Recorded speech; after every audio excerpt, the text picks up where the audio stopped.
இப்போ கேஎன் நேரு என்ன பண்ணுறாருன்னா, திருப்பதிக்கு ஒரு நாள் அன்னதானத்துக்கு திருப்பதியில் 44 லட்சம் ரூபாய் செலவாகுது ஒரு நாள். அந்த ஒரு நாள் அன்னதானத்துக்கு தேவைப்பட்ட 44 லட்சம் ரூபாயையும் கேஎன் நேரு கட்டி இருக்கிறார் திருப்பதி கோயிலுக்கு.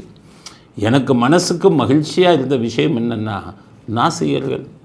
நாசிக கட்சி, கடவுள் இல்லைன்னு சொன்னவங்க, கடவுளை கும்பிடுபவர்களை கிண்டல் செய்தவர்கள், இப்போ எல்லாரும் க்யூவில் நின்று நல்ல காரியத்துக்கு உதவி செய்கிறாங்களே, அது பாராட்டுக்குரிய விஷயந்தானே.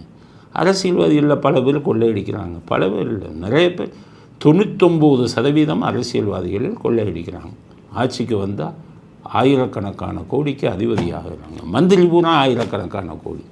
இதுதான் தமிழ்நாட்டில் நடக்குது. அப்படி இருக்கும்போது இவ்வளோ திருடுத்தனம் பண்ணுறவங்க கோயிலுக்கு போய் இவ்வளோ உண்டி இல்லை லட்சமாக போடுறாங்க. இது எப்படி சாத்தியம்னு நினைக்கலாம். நான் காவல்துறையில் இருக்கும்போது சில குற்றவாளிகள் பிடிபடும்போது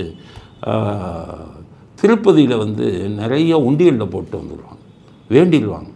இந்த திருட்டுக்கு நான் போகிறேன், இந்த திருட்டில் எனக்கு பணம் கிடைச்சா 10% பெருமாளுக்கு போடுறேன்னு வேண்டுவான். கடைசி பார்த்திங்கன்னா கொள்ளையடித்ததில் எங்கப்பானா 10% நகையை உண்டியலில் போட்டேம்மா, திருப்பதி உண்டியல்.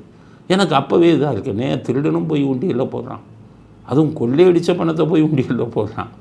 அப்படின்னா கடவுள் எல்லாம் அவர்களை ஆசீர்வதிக்கிறார்களா அப்படின்லாம் பார்க்கும்போது உண்மையிலேயே திருடர்கள் கொள்ளைக்காரர்கள் கடவுளை நம்புகிறாங்க. அவங்களுக்கு கடவுளோட அனுகிரகம் கிடைக்கிறதா அவங்க நினச்சிக்கிறாங்க.